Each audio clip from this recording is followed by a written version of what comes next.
फैसलों से जनता जो है वो नाराज है, असहमत है, और इससे जनता में सर्वोच्च न्यायालय के प्रति जो विश्वास है वो घट रहा है। जब सर्वोच्च न्यायालय से फैसले आते हैं, उनपे लोग अपना विरोध दर्ज कराते हैं, फिर सर्वोच्च न्यायालय के चीफ जस्टिस जो है रिटायरमेंट के तुरंत बाद जो है member of state of council हो जाते हैं, राज्यसभा के मेंबर हो जाते हैं, तो हमारा शक जो है और पुख्ता हो जाता है। जब सुप्रीम कोर्ट के 4 सिटिंग जज बाहर निकल के आते हैं, ये कहते हैं कि लोकतंत्र खतरे में है, संविधान खतरे में है, और सरकार जो है वो सुप्रीम कोर्ट में जो है हस्तक्षेप कर रही है, दखलंदाजी कर रही है, हमला कर रही है। तो 24 तारीख की जो रात में हुआ वो सिर्फ और सिर्फ दिल्ली दंगे में जो एविडेंस महमूद भाई ने इकट्ठा किए, उन एविडेंस को चुराने के लिए, जिसमें आरएसएस और बीजेपी के तमाम लोग फंस जाएंगे, वो छीनने के लिए किया गया। और मैं इस देश के लॉयर्स को शर्मिंदा होना चाहिए कि महमूद भाई के साथ जब फिजिकल असोल्ट हुआ, जो मेंटली इनको टॉर्चर किया गया, ये दुखद था।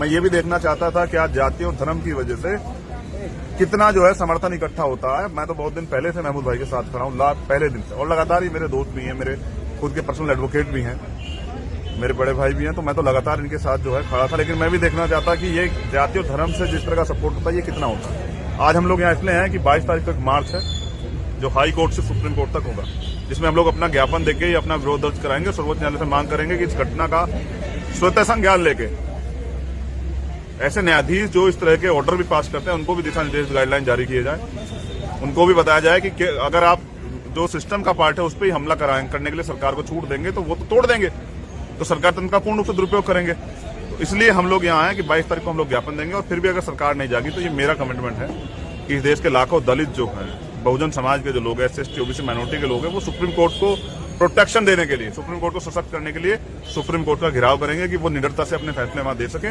और लोकतंत्र और संविधान की सुरक्षा हो सके। ये देश हमारा है, ये देश हमारा है, और देश को सशक्त रखने के लिए, मजबूत बनाने के लिए, और दुनिया में इसके मान सम्मान की सुरक्षा के लिए अगर कोई भी कुर्बानी देनी पड़ी तो ना लाठी की परवाह होगी, ना गोली की परवाह होगी, ना पहले जेल की परवाह थी, ना अब है। अगर फांसी भी चढ़ना पड़ा तो हम लोग तैयार है, लेकिन देश को बदनाम नहीं होने देंगे। और जिस तरह से पूरी दुनिया में इस तरह के फैसलों से, तमाम चीजों से देश को कमजोर देखा जाता है, उसका मजाक बनता है, वो नहीं होने दिया जाएगा। इसलिए देश की सरकारी संस्थाएं जो हैं उनको प्रोटेक्शन करने के लिए देश की जनता के साथ, क्योंकि मैं खुद जनता का हूं, हम लोग जनता के लोग जो हैं ऐसी संस्थाओं की प्रोटेक्शन करेंगे, सरकार उन पर दबाव न बना सके। मेरा आपसे ये सीधा सवाल है जी, और जानना भी चाहता हूँ इस चीज को देखते हुए कि जिस जज की तरफ से ऑर्डर लेकर आए थे दिल्ली पुलिस के लोग, वो उस दिन के लिए था, सनसेट तक उनका ऑर्डर पूरा हो जाना था, कंप्लायंस उसका हो जाता, लेकिन पूरी न्याय प्रणाली पर सवाल उठाना या फिर सुप्रीम कोर्ट को आज खुद ही कटघरे में खड़ा करना, क्या ये उचित होगा? एज एडवोकेट मैं आपसे पूछना चाह रहा हूँ। मैं बस ये पूछना चाह रहा हूँ कि जब उन्होंने जो ऑर्डर था उसकी अवहेलना की है तो उनपे अब तक कार्रवाई क्यों नहीं हुई? उन्हीं जज को करनी चाहिए थी। और अगर ऐसा हो रहा होते हुए माननीय सर्वोच्च न्यायालय से हमारे चीफ जस्टिस देख रहे हैं कि न्यायपालिका पे ये हमला हो रहा है, संविधान पे हमला हो रहा है, तो ये कहां तक सही है? क्यों इसमें अब तक कदम नहीं हुआ? क्यों इसका सुमोटो नहीं लिया गया? सुप्रीम कोर्ट के एक सीनियर काउंसिल के साथ ये होता है, तो जो जिले में एक वकील है, जहां हत्याएं होती है, घटनाएं वहां भी इससे बड़ी बड़ी होती है, वहां भी माहौल खराब होता है, वहां भी जो है प्रोटेक्शन की जरूरत होती है, तो वहां वो वकील कितना दबाव उसके ऊपर होता हो, कितना दबाव महसूस करता हो, क्या कितने लोगों का न्याय जो है वो खत्म हो जाता हो, क्योंकि एडवोकेट महमूद पराचा तो एक अम्बेडकरवादी एडवोकेट है, वो तो नहीं झुके, वो तो नहीं टूटे, वो तो नहीं डरे, लेकिन कितने लोग तो इस डर में टूट जाते। तो मैं इसलिए सवाल उठा रहा हूं क्योंकि मुझे कॉन्स्टिट्यूशन ये अधिकार देता कि अगर न्याय सुनिश्चित नहीं हो रहा है, भारतीय संविधान ने जो हमें फंडामेंटल राइट है, कॉन्स्टिट्यूशनल राइट की सुरक्षा नहीं हो रही है, तो फिर हमें अपनी बात का विरोध का दर्ज कराने का अधिकार है, और वो हम लोग कराएंगे। शेखर को लोग एक्सपेक्ट कर रहे थे कि नजर आ जाते, लेकिन महीना भर के आसपास हुआ है इस मामले को, किसी तरह की आवाज नहीं उठी। हाँ, ये जरूर था कि एक मर्तबा बात किया, कंडेम किया गया, लेकिन आज चंद्रशेखर दिल्ली पहुंचे हैं, तकरीबन महीना भर के आसपास का वक्फा गुजर रहा है। आपको बताया कि क्योंकि महमूद भाई खुद लीगल प्रोसेसिंग में लगे हुए थे, वो उस पर काम कर रहे थे जिन लोगों ने करा है, और सरकार के दबाव में जो किया गया, आपने कहा ना 12 बजे तक का ऑर्डर था, उसके बाद ये क्यों किया गया? 2-3 घंटे क्यों एक्स्ट्रा? क्योंकि मालिक आदेश कर रहे थे ना, तो शाम तक का ऑर्डर था, फिर सनसेट तक का। हाँ, तो इतने 10-12 घंटे एक्स्ट्रा जो लिए गए वो इसलिए लिए गए क्योंकि ऑर्डर तो न्यायालय का था, लेकिन पुलिस जो है ऑर्डर वो न्यायालय का ऑर्डर का पालन नहीं कर रही थी। पुलिस जो पालन कर रही थी वो अमित शाह जी का पालन कर रही थी, आरएसएस के लोगों का पालन के आदेश का पालन कर रही थी, इसलिए सब चीजें की गई। और मैं ये देखना चाहता था महमूद भाई से, मैंने जैसा कहा कि वो मैं खुद उनका क्लाइंट हूँ, वो मेरे लॉयर भी है, मेरे उनसे एक अम्बेडकरवादी होने के नाते बहुत मजबूत रिश्ते भी हैं। कई मामलों में हम लोग आंदोलन साथ कर रहे कि जाति धर्म की वजह से जो एक इस देश में जो जातिवाद सबसे बड़ा और मजहब के नाम पे जो जिस तरह का भेदभाव है, क्या महमूद भाई को वो सपोर्ट मिलेगा? नहीं मिलेगा। जबकि महमूद भाई सपोर्ट के मोहताज नहीं है। मैं तो हमेशा से साथ था और आगे भी साथ हूं, पर्दे के पीछे भी और पर्दे के सामने भी। मैं महमूद भाई की कि सुरक्षा कवच बन के साथ हूं, और किसी भी अगर लॉयर पे उसके आवाज दबाने के लिए हमला किया जाता है तो ये संविधान पे हमला, और ये हमला बर्दाश्त नहीं किया जाए। हमारा एक ही मुतालबा है कि ये देश बाबा साहब डॉक्टर भीमराव अंबेडकर के संविधान से चलेगा और कानून से चलेगा। किसी की, चाहे वो किसी भी पद पर हो, अगर वो कानून तोड़ेगा तो कानून उसे पकड़ेगा और उसको जेल भेजेगा। हमारा सिर्फ एक ही मुतालबा है, दूसरा मुतालबा हमारा कोई है ही नहीं इस देश में। अगर ऐसा नहीं होगा तो हम संविधान की रक्षा के लिए, कानून की रक्षा के लिए किसी भी हद तक जाएंगे, पीसफुल तरीके से प्रोटेस्ट करेंगे, आवाज उठाएंगे, चाहे हम पे कितने भी जुल्म कर लिए जाए, चाहे हमें गोली मार दी जाए, चाहे हम पे लाठी बरसा ली जाए, हम पीसफुल रहेंगे, लेकिन प्रोटेस्ट जारी रखेंगे। जो चोरी कर रहे होते हैं वो अपना नाम छुपाते हैं, छुपते हैं और चोरों जैसा बिहेव करते हैं। जो लोग चोरी नहीं कर रहे होते वो खुलेआम कहते हैं कि वो जो वीडियोग्राफी है 15-15 घंटे की 2 कैमरों से, वो सामने लाओ। तो चोर चोरी करता है और हमारे जैसी पुलिस जो है चोरों को पकड़ती है। यही तो फर्क है उनमें और हम में। आप ही कुछ सबूत दे दीजिए। देखिए, हमने तो वीडियोग्राफी बहुत बाद में कुछ थोड़ी बहुत कर पाए थे। असली सबूत तो उन्हीं के है ना, पर हम वीडियोग्राफी देंगे, उसे वो चैलेंज करेंगे, ठीक है नहीं है, जो उन्होंने की है वो सामने आ जाए सबसे पहले।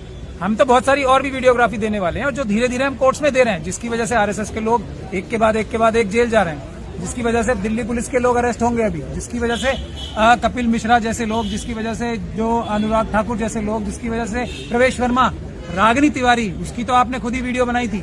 ये सभी लोग जो हैं, जो गुंडे हैं, जो टेररिस्ट हैं, जो आतंकवादी हैं, सब जेल जाएंगे।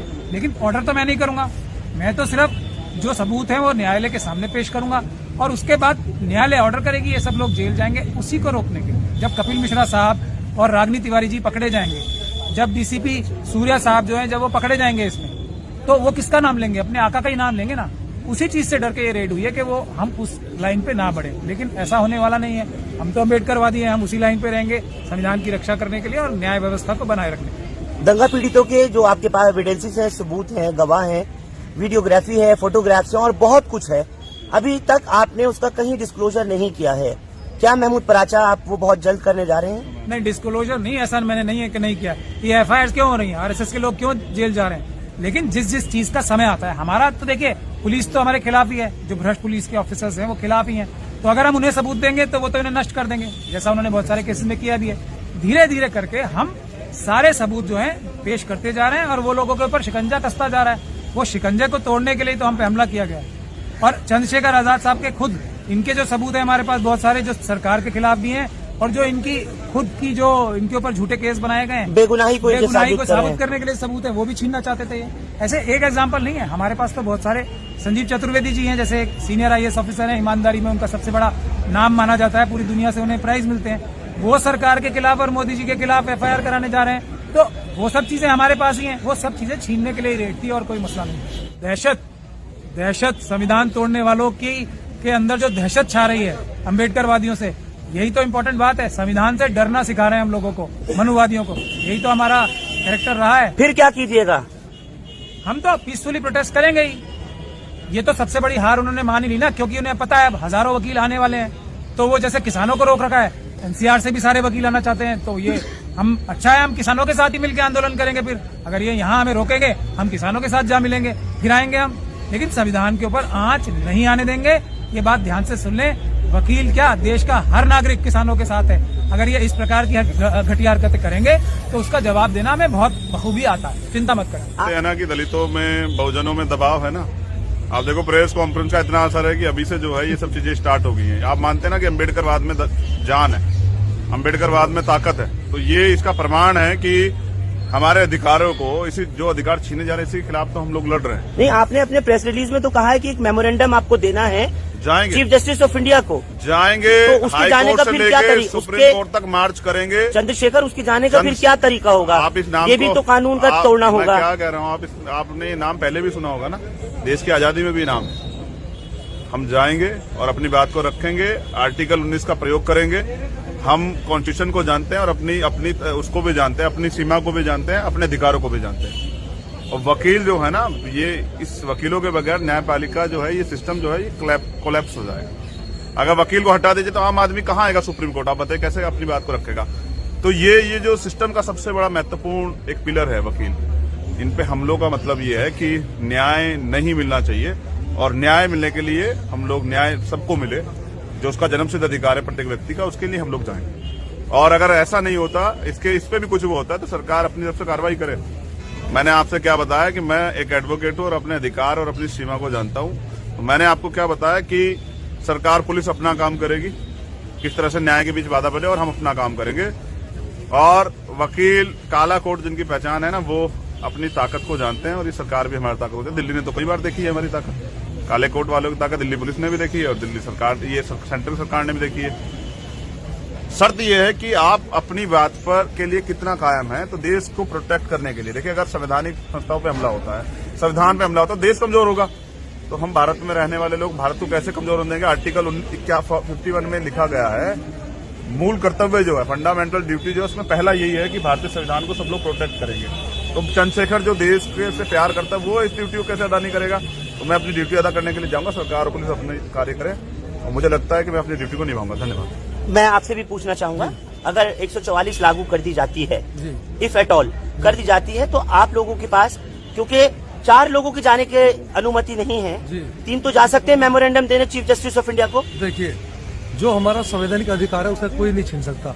रही बात, हम इकट्ठे नहीं जाएंगे, हम आगे पीछे रहेंगे, पर सब लोग इकट्ठे वहां पर जाएंगे जरूर, कोई रुकने वाला नहीं है। बेशक ये कोई भी धारा लागू करे, इन्होंने पहले भी इस तरह के नियम किए हैं कि ये अपना बिहार में कहीं भी बड़ी बड़ी रैलियां कर लेते हैं, हैदराबाद में बड़ी बड़ी रैलियां कर लेते हैं, परंतु जैसे ही संविधान के रिगार्डिंग कोई कहीं इन्होंने संविधान को कमजोर करने के लिए कोई कार्रवाई की और उसके खिलाफ में किसी ने अपनी आवाज बुलंद की, ये तुरंत धारा 144 लागू कर देते हैं। ये भी संविधान का ही पार्ट है ना।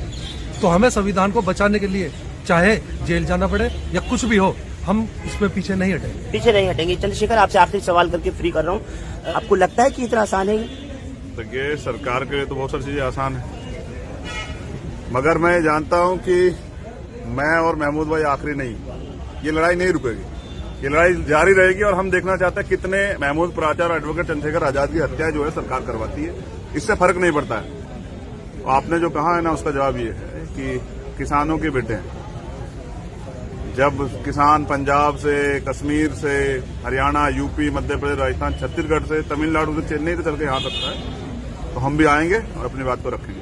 बाकी सरकार जोर लगाए, इस देश के संविधान को मानने वाले लोग संविधान की ताकत को, संविधान के जोर को जानते हैं, और वो आपको 22 तारीख को देखने को मिलेगा। धन्यवाद। बहुत बहुत शुक्रिया, बहुत शुक्रिया आपका महमूद पराचा, और चंद्रशेखर आपका भी बहुत बहुत शुक्रिया।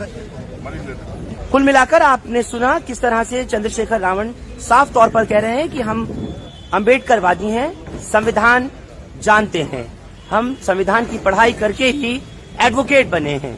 उन्होंने साथ ही कहा कि इतना आसान नहीं है, अगर एक चंद्रशेखर रावण मरेगा, एक महमूद पराचा मरेगा, तो हजारों पैदा होंगे। साथ ही उन्होंने ये भी कहा कि हम लोग 22 तारीख को जो मार्च निकालने की बात की है, सुप्रीम कोर्ट तक, हाई कोर्ट से लेकर सुप्रीम कोर्ट तक, उसको बदस्तूर जारी रखेंगे। अगर फिर भी धारा 144 लागू कराई गई, तब भी संविधान के दायरे में जो कुछ हम कर सकते हैं वो करेंगे, और चीफ जस्टिस ऑफ इंडिया को सुप्रीम कोर्ट तक अपना ज्ञापन, मेमोरेंडम जरूर सौंप कर आएंगे। हिंदुस्तान लाइव फरहान याहिया आप लोग यूट्यूब पर सब्सक्राइब कर सकते हैं और क्लिक कर सकते हैं बेल आइकन हमारी खबर की पहली नोटिफिकेशन के लिए। फेसबुक पर हमारा page Hindustan live Farhan Yahiya follow और लाइक कर सकते हैं। बहुत बहुत शुक्रिया इस खबर पर साथ जुड़ने के लिए। Thank you for now.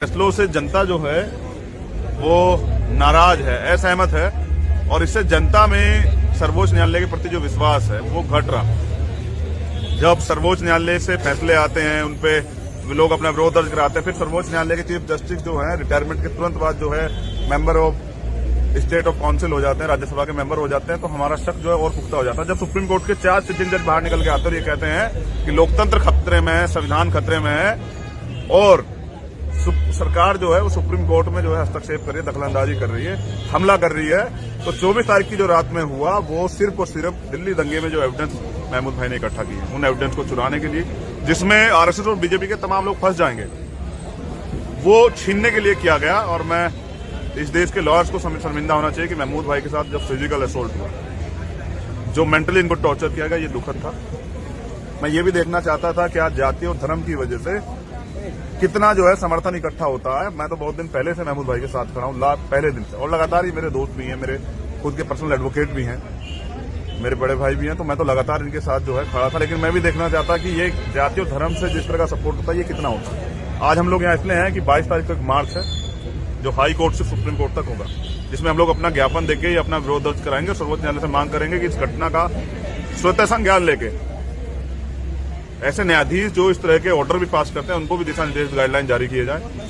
उनको भी बताया जाए कि अगर आप जो सिस्टम का पार्ट है उस पर ही हमला करने के लिए सरकार को छूट देंगे तो वो तो तोड़ देंगे, तो सरकार तंत्र का पूर्ण रूप से दुरुपयोग करेंगे। तो इसलिए हम लोग यहाँ हैं कि 22 तारीख को हम लोग ज्ञापन देंगे। और फिर भी अगर सरकार नहीं जागी तो ये मेरा कमिटमेंट है कि इस देश के लाखों दलित जो हैं, बहुजन समाज के जो लोग हैं, SC, ST, OBC माइनॉरिटी के लोग हैं, वो सुप्रीम कोर्ट को प्रोटेक्शन देने के लिए, सुप्रीम कोर्ट को सशक्त करने के लिए सुप्रीम कोर्ट का घेराव करेंगे कि वो निडरता से अपने फैसले वहां दे सके और लोकतंत्र और संविधान की सुरक्षा हो सके। ये देश हमारा है, ये देश हमारा है और देश को सशक्त रखने के लिए, मजबूत बनाने के लिए और दुनिया में इसके मान सम्मान की सुरक्षा के लिए अगर कोई भी कुर्बानी देनी पड़ी तो ना लाठी की परवाह होगी, ना गोली की परवाह होगी, ना पहले जेल की परवाह थी, ना अब है। अगर फांसी भी चढ़ना पड़ा तो हम लोग तैयार है, लेकिन देश को बदनाम नहीं होने देंगे। और जिस तरह से पूरी दुनिया में इस तरह के फैसलों से, तमाम चीजों से देश को कमजोर देखा जाता है, उसमें मजाक बनता है, वो नहीं होने दिया जाएगा। इसलिए देश की सरकारी संस्थाएं जो हैं उनको प्रोटेक्शन करने के लिए देश की जनता के साथ, क्योंकि मैं खुद जनता का हूं, हम लोग जनता के लोग जो हैं ऐसी संस्थाओं की प्रोटेक्शन करेंगे, सरकार उन पर दबाव न बना सके। मेरा आपसे ये सीधा सवाल है जी। और जानना भी चाहता हूँ इस चीज को देखते हुए कि जिस जज की तरफ से ऑर्डर लेकर आए थे दिल्ली पुलिस के लोग, वो उस दिन के लिए था। सनसेट तक उनका ऑर्डर पूरा हो जाना था, कंप्लायंस उसका हो जाता। लेकिन पूरी न्याय प्रणाली पर सवाल उठाना या फिर सुप्रीम कोर्ट को आज खुद ही कटघरे में खड़ा करना, क्या ये उचित होगा? एज एडवोकेट मैं आपसे पूछना चाह रहा हूँ। मैं बस ये पूछना चाह रहा हूँ कि जब उन्होंने जो ऑर्डर था उसकी अवहेलना की है तो उनपे अब तक कार्रवाई क्यों नहीं हुई? उन्हीं जज को करनी चाहिए थी। और अगर ऐसा हो रहा होते हुए माननीय सर्वोच्च न्यायालय से हमारे चीफ जस्टिस देख रहे हैं कि न्यायपालिका पे ये हमला हो रहा है, संविधान पे हमला हो रहा है, तो ये कहां तक सही है? क्यों उसमें अब तक कदम नहीं हुआ? क्यों इसका सुमोटो नहीं लिया गया? सुप्रीम कोर्ट के एक सीनियर काउंसिल के साथ ये होता है, तो जो जिले में एक वकील है जहां हत्याएं होती है, घटनाएं वहां भी इससे बड़ी बड़ी होती है, वहां भी माहौल खराब होता है, वहां भी जो है प्रोटेक्शन की जरूरत होती है, तो वहां वो वकील कितना दबाव उसके ऊपर होता है, कितना दबाव महसूस करता हो, क्या कितने लोगों का न्याय जो है वो खत्म हो जाता हो। क्योंकि एडवोकेट महमूद पराचा तो एक अम्बेडकरवादी एडवोकेट है, वो तो नहीं झुके, वो तो नहीं टूटे, वो तो नहीं डरे, लेकिन कितने लोग तो इस डर में टूट जाते। तो मैं इसलिए सवाल उठा रहा हूं क्योंकि मुझे कॉन्स्टिट्यूशन ये अधिकार देता कि अगर न्याय सुनिश्चित नहीं हो रहा है, भारतीय संविधान ने जो हमें फंडामेंटल राइट दिए, कॉन्स्टिट्यूशनल राइट की सुरक्षा नहीं हो रही है, तो फिर हमें अपनी बात का विरोध का दर्ज कराने का अधिकार है और वो हम लोग कराएंगे। शेखर को लोग एक्सपेक्ट कर रहे थे कि नजर आ जाते, लेकिन महीना भर के आसपास हुआ है इस मामले को, किसी तरह की आवाज नहीं उठी। हाँ, ये जरूर था कि एक मर्तबा बात किया, कंडेम किया गया, लेकिन आज चंद्रशेखर दिल्ली पहुंचे हैं। तकरीबन महीना भर के आसपास का वक्फा गुजर रहा है। आपको बताया कि क्योंकि महमूद भाई खुद लीगल प्रोसेसिंग में लगे हुए थे, वो उस पर काम कर रहे थे कि जिन लोगों ने करा है, और सरकार के दबाव में जो किया गया, आपने कहा ना 12 बजे तक का ऑर्डर था, उसके बाद ये क्यों किया गया 2-3 घंटे क्यों एक्स्ट्रा? क्योंकि मालिक आदेश कर रहे थे ना, तो शाम तक का ऑर्डर था, फिर सनसेट तक का। हाँ, तो इतने 10-12 घंटे एक्स्ट्रा जो लिए गए वो इसलिए लिए गए क्योंकि ऑर्डर तो न्यायालय का था, लेकिन पुलिस जो है ऑर्डर वो न्यायालय के ऑर्डर का पालन नहीं कर रही थी। पुलिस जो पालन कर रही थी वो अमित शाह जी का पालन कर रही थी, RSS के लोगों का पालन के आदेश का पालन कर रही थी, इसलिए सब चीजें की गई। और मैं ये देखना चाहता था महमूद भाई से, मैंने जैसा कहा कि वो मैं खुद उनका क्लाइंट हूँ, वो मेरे लॉयर भी है, मेरे उनसे एक अम्बेडकरवादी होने के नाते बहुत मजबूत रिश्ते भी हैं। कई मामलों में हम लोग आंदोलन साथ कर रहे कि जाति धर्म की वजह से जो एक इस देश में जो जातिवाद सबसे बड़ा और मजहब के नाम पे जो जिस तरह का भेदभाव है, क्या महमूद भाई को वो सपोर्ट मिलेगा? नहीं मिलेगा। जबकि महमूद भाई सपोर्ट के मोहताज नहीं है। मैं तो हमेशा से साथ था और आगे भी साथ हूँ, पर्दे के पीछे भी और पर्दे के सामने भी। मैं महमूद भाई की सुरक्षा कवच बन के साथ हूँ, और किसी भी अगर लॉयर पे उसके आवाज दबाने के लिए हमला किया जाता है तो ये संविधान पे हमला, और ये हमला बर्दाश्त नहीं किया जाए। हमारा एक ही मुतालबा है कि ये देश बाबा साहब डॉक्टर भीमराव अम्बेडकर के संविधान से चलेगा और कानून से चलेगा। किसी की, चाहे वो किसी भी पद पर हो, अगर वो कानून तोड़ेगा तो कानून उसे पकड़ेगा और उसको जेल भेजेगा। हमारा सिर्फ एक ही मुतालबा है, दूसरा मुतालबा हमारा कोई है ही नहीं इस देश में। अगर ऐसा नहीं होगा तो हम संविधान की रक्षा के लिए, कानून की रक्षा के लिए किसी भी हद तक जाएंगे, पीसफुल तरीके से प्रोटेस्ट करेंगे, आवाज उठाएंगे, चाहे हम पे कितने भी जुल्म कर लिए जाए, चाहे हमें गोली मार दी जाए, चाहे हम पे लाठी बरसा ली जाए, हम पीसफुल रहेंगे, लेकिन प्रोटेस्ट जारी रखेंगे। जो चोरी कर रहे होते हैं वो अपना नाम छुपाते हैं, छुपते हैं और चोरों जैसा बिहेव करते हैं। जो लोग चोरी नहीं कर रहे होते वो खुलेआम कहते हैं कि वो जो वीडियोग्राफी है 15-15 घंटे की 2 कैमरों से, वो सामने लाओ। तो चोर चोरी करता है और हमारे जैसी पुलिस जो है चोरों को पकड़ती है। यही तो फर्क है उनमें और हमें। आप ही कुछ सबूत दे दीजिए। ठीक है, हमने तो वीडियोग्राफी बहुत बाद में कुछ थोड़ी बहुत कर पाए थे। असली सबूत तो उन्हीं के है ना, पर हम वीडियोग्राफी देंगे उसे वो चैलेंज करेंगे, ठीक है नहीं है, जो उन्होंने की है वो सामने आ जाए सबसे पहले। हम तो बहुत सारी और भी वीडियोग्राफी देने वाले हैं, और जो धीरे धीरे हम कोर्ट्स में दे रहे हैं, जिसकी वजह से आरएसएस के लोग एक के बाद एक जेल जा रहे हैं, जिसकी वजह से दिल्ली पुलिस के लोग अरेस्ट होंगे अभी, जिसकी वजह से कपिल मिश्रा जैसे लोग, जिसकी वजह से जो अनुराग ठाकुर जैसे लोग, जिसकी वजह से प्रवेश वर्मा, रागिनी तिवारी, उसकी तो आपने खुद ही वीडियो बनाई थी। ये सभी लोग जो हैं, जो गुंडे हैं, जो टेररिस्ट हैं, जो आतंकवादी हैं, सब जेल जाएंगे। लेकिन ऑर्डर तो मैं नहीं करूंगा, मैं तो सिर्फ जो सबूत है वो न्यायालय के सामने पेश करूंगा, और उसके बाद न्यायालय ऑर्डर करेगी, ये सब लोग जेल जाएंगे। उसी को रोकने के लिए जब कपिल मिश्रा साहब और रागिनी तिवारी जी पकड़े जाएंगे, जब डीसीपी सूर्या साहब जो है जब वो पकड़े जाएंगे इसमें, तो वो किसका नाम लेंगे? अपने आका का ही नाम लेंगे ना।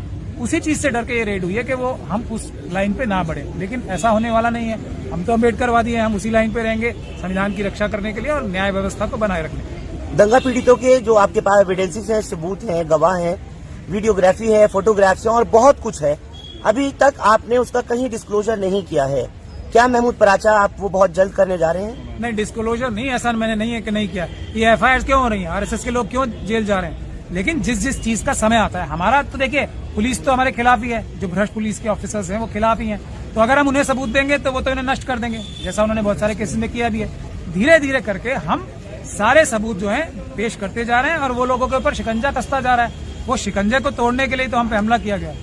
और चंद्रशेखर आजाद साहब के खुद इनके जो सबूत है हमारे पास बहुत सारे, जो सरकार के खिलाफ भी हैं, और जो इनकी खुद की जो इनके ऊपर झूठे केस बनाए गए हैं, बेगुनाही को साबित करने के लिए सबूत है, वो भी छीनना चाहते थे। ऐसे एक एग्जाम्पल नहीं है, हमारे पास तो बहुत सारे। संजीव चतुर्वेदी जी हैं, जैसे एक सीनियर आईएएस ऑफिसर है, ईमानदारी में उनका सबसे बड़ा नाम माना जाता है, पूरी दुनिया से उन्हें प्राइज मिलते हैं। वो सरकार के खिलाफ और मोदी जी के खिलाफ एफआईआर कराने जा रहे हैं। तो वो सब चीजें हमारे पास ही हैं, वो सब चीजें छीनने के लिए रेड थी और कोई मसला नहीं। दहशत संविधान तोड़ने वालों की के अंदर जो दहशत छा रही है अम्बेडकरवादियों से, यही तो इम्पोर्टेंट बात है। संविधान से डरना सिखा रहे हैं हम लोगों को, मनुवादियों को, यही तो हमारा कैरेक्टर रहा है। फिर क्या कीजिएगा? हम तो पीसफुली प्रोटेस्ट करेंगे ही। ये तो सबसे बड़ी हार उन्होंने मानी नहीं ना, क्योंकि उन्हें पता है अब हजारों वकील आने वाले हैं। तो वो जैसे किसानों को रोक रखा है, एनसीआर से भी सारे वकील आना चाहते हैं। तो ये हम अच्छा है, हम किसानों के साथ ही मिलकर आंदोलन करेंगे। फिर अगर ये यहाँ हमें रोकेंगे, हम किसानों के साथ जा मिलेंगे, फिर आएंगे हम।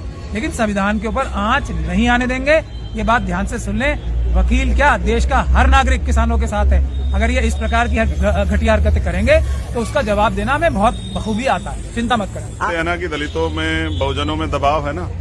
आप देखो प्रेस कॉन्फ्रेंस का इतना असर है कि अभी से जो है ये सब चीजें स्टार्ट हो गई हैं। आप मानते हैं ना कि अम्बेडकरवाद में जान है, अम्बेडकरवाद में ताकत है, तो ये इसका प्रमाण है कि हमारे अधिकारों को, इसी जो अधिकार छीने जा रहे हैं, इसी के खिलाफ तो हम लोग लड़ रहे हैं। नहीं, आपने अपने प्रेस रिलीज में तो कहा है कि एक मेमोरेंडम आपको देना है, जाएंगे चीफ जस्टिस ऑफ इंडिया को जाएंगे, तो उसके जाने का फिर क्या तरीका? सुप्रीम कोर्ट तक मार्च करेंगे। चंद्रशेखर, उसके जाने का फिर क्या तरीका होगा? आप इस नाम ये भी तो कानून का तोड़ना होगा। मैं क्या कह रहा हूँ, आपने ये नाम पहले भी सुना होगा ना, देश की आजादी में भी नाम है। हम जाएंगे और अपनी बात को रखेंगे, आर्टिकल 19 का प्रयोग करेंगे। हम कॉन्स्टिट्यूशन को जानते हैं और अपनी उसको भी जानते हैं, अपनी सीमा को भी जानते हैं, अपने अधिकारों को भी जानते हैं। और वकील जो है ना, ये इस वकीलों के बगैर न्यायपालिका जो है, ये सिस्टम जो है, ये कोलैप्स हो जाएगा। अगर वकील को हटा दीजिए तो आम आदमी कहाँ आएगा सुप्रीम कोर्ट? आप बताइए कैसे अपनी बात को रखेगा? तो ये जो सिस्टम का सबसे बड़ा महत्वपूर्ण एक पिलर है वकील। इन पे हमलों का मतलब ये है कि न्याय नहीं मिलना चाहिए, और न्याय मिलने के लिए हम लोग, न्याय सबको मिले, जो उसका जन्मसिद्ध अधिकार है प्रत्येक व्यक्ति का, उसके लिए हम लोग जाएंगे। और अगर ऐसा नहीं होता, इस पे भी कुछ वो होता है, तो सरकार अपनी तरफ से कार्रवाई करे। मैंने आपसे क्या बताया कि मैं एक एडवोकेट हूं और अपने अधिकार और अपनी सीमा को जानता हूं। तो मैंने आपको क्या बताया कि सरकार, पुलिस अपना काम करेगी, किस तरह से न्याय के बीच बाधा बने, और हम अपना काम करेंगे। और वकील, काला कोट जिनकी पहचान है ना, वो अपनी ताकत को जानते हैं, और ये सरकार भी हमारी ताकत होती है। दिल्ली ने तो कई बार देखी है हमारी ताकत, काले कोट वालों की ताकत दिल्ली पुलिस ने भी देखी है, और दिल्ली सरकार, ये सेंट्रल सरकार ने भी देखी है। शर्त यह है कि आप अपनी बात पर के लिए कितना कायम है। तो देश को प्रोटेक्ट करने के लिए, देखिए, अगर संवैधानिक संस्थाओं पे हमला होता है, संविधान पे हमला होता है, देश कमजोर होगा। तो हम भारत में रहने वाले लोग भारत को कैसे कमजोर होने देंगे? आर्टिकल 51 में लिखा गया है, मूल कर्तव्य जो है, फंडामेंटल ड्यूटी जो है, उसमें पहला यही है कि भारतीय संविधान को सब लोग प्रोटेक्ट करेंगे। तो चंद्रशेखर जो देश से प्यार करता है, वो इस ड्यूटी को कैसे अदा नहीं करेगा?